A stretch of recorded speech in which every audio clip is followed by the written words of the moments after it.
Magandang araw ho, Sir Paul. Ngayong araw, gusto ko sanang magbahagi ng kakaibang kwento ko na nangyari ilang dekada na po ang nakakaraan. Ang pangalan ko po talaga ay Lara, pero sa gabi, Larry. Siguro naman may ideya na kayo kung ano ako. Tama po, isa akong tibo. Bata pa lang po ako, nararamdaman at parang alam ko na lalaki talaga ako. At babae ang gusto ko. Pinilit pa nga akong baguhin ng nani at tatay ko. Ilang beses akong pinartner sa mga lalaki, pero wala talaga eh. Hanggang sa yun na nga, nagdalaga na ako nagbinata na ako. Sa mga panahon na iyan, hindi na po nila ako napigilan. Unti-unti, natanggap na rin po nila. Dahil naman po tinanggap nila ang pagka-lalaki ko po, kahit babae nga ako, ginawa ko naman po ang makakaya ko para kahit hindi ko nagawa ang gusto nila, mapagmalaki po nila ako. Nag-aaral ako ng mabuti noon. Sa katunayan, mula grade 1 hanggang grade 6 po, may honor po ako. Naglalaro lang po yan sa top 1, top 2 o top 3. Hanggang sa mag-first year high school na po ako. Second year, third year, doon pa rin naglalaro ang rankings ko.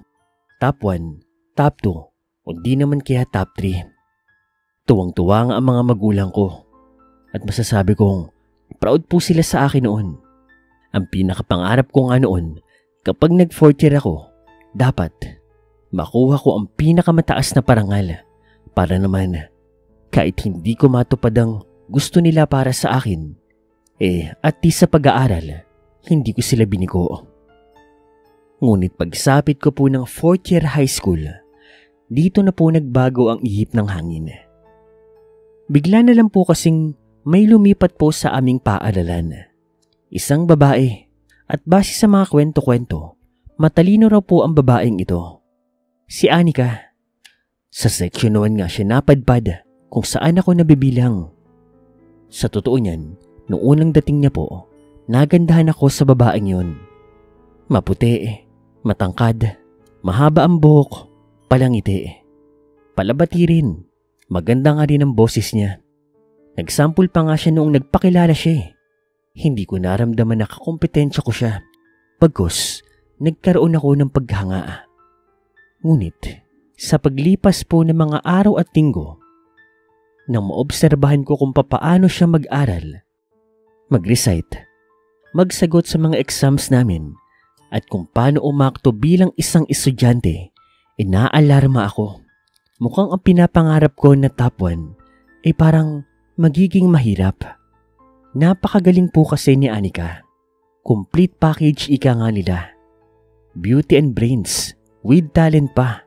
Samahan mo pa ng humor. Tapos communication skills. Complete pa sa complete. Mali, kulang pa pala. Teacher's pet. Hindi ko naman sinasabing sip-sip siya. Pero masasabi kong paborito siya ng mga teacher. Ito kasi mga panahon na galit pa ang mga tao sa mga katulad naming tomboy o kaya naman mga bakla. Ang turing sa amin noon, mga salot.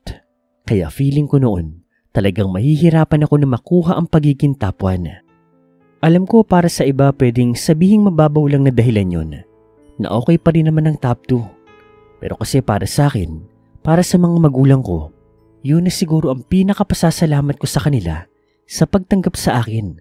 Kaya big deal na big deal sa akin yun. Kaya dahil po doon, talagang mas pinag-igihan ko ang lahat. Ginawa ko ang lahat ng makakaya ko para makipagsabayan kay Anika. Kaso, hirap na hirap ako. Magaling kasi talaga siya. Sumasali pa siya ng clubs, extracurricular activities. Player din po siya ng volleyball namin. Star player. Tapos, pambato rin po siya ng mga pageant. Nilalaban po sa mga intramurals ha. Oh, anong laban ko dun? Tomboy ako, di ba? Isa pa, wala rin akong talent sa sports. Academics lang talaga. Kaya naman noong mga pagkakataon na iyon, pinanghihinaan na ako. Anong laban ko doon sa perpektong babae na iyon?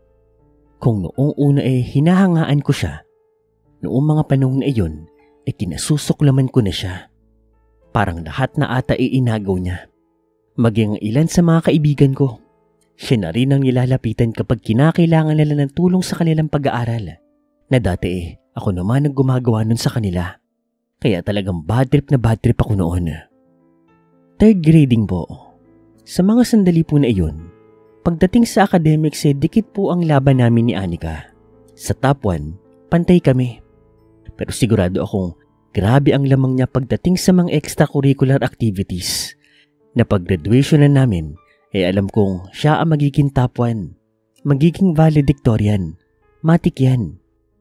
Noong mga panahon na iyon, iisip ako ng pwedeng paraan para matalo siya. Pero wala Ginagawa ko naman ang lahat. Sinubukan ko na nga rin pong sumipsip sa mga teachers. Nag-badminton din ako noon. Sumali rin ako ng ilang clubs. Ang hindi ko lang talaga nagawa yung pageant. Kung Mr. Tomboy pwede pa Kaso, wala talaga. Hanggang isang hapon po. Pauwi na po ako nito sa amin. Nag-iisip ako ng mga bagay na pwede ko pang gawin para panlaban nga kay Anika. Naglalakad ako noon sa isang masukal na daan. Bale, liblib po pala ang lugar namin, Sir Paul. Nakalimutan ko palang sabihin. Cagayan de Oro po pala ang lugar namin. Sa medyo magubat na side po Bale, yung school po namin, nasa may bayan po na side. Pero yung lugar po namin mismo ng mga magulang ko, nasa magubat po na parte. Kakailanganin mong maglakad ng 1 oras para lang po makapasok. Ganon din pa uwi.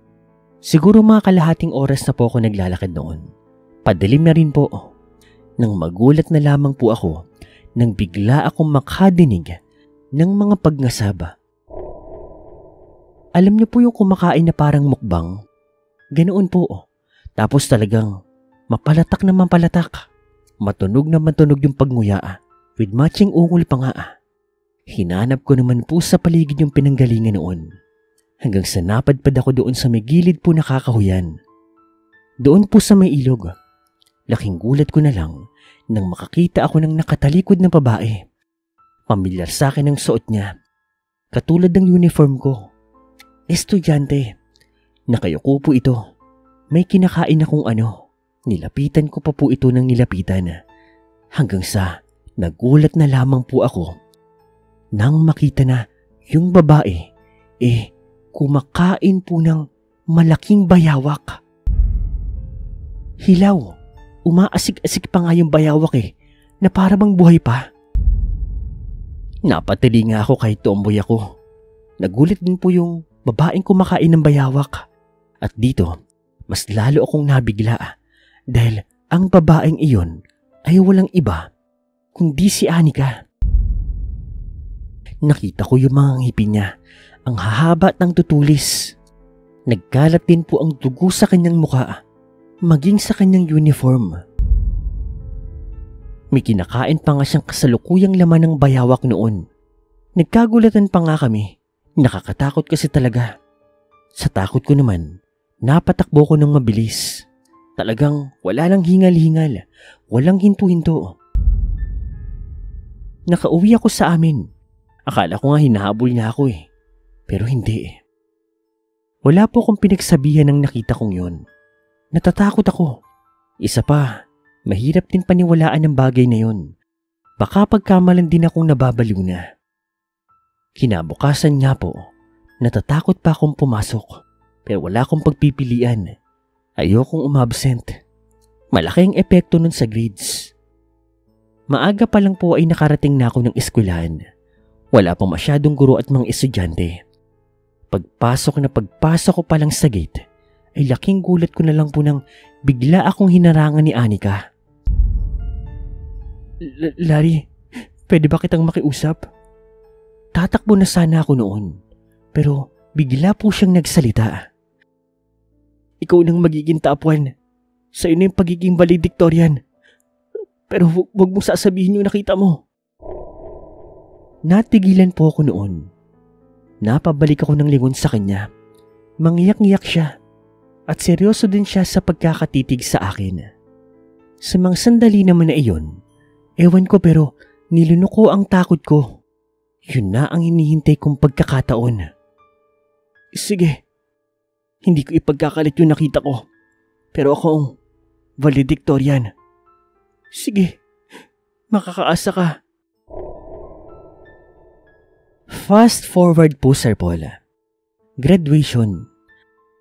Ako nga po ang itinanghal na top 1. Valedictorian. Habang si Anika naman po, salutatorian po ng aming klase.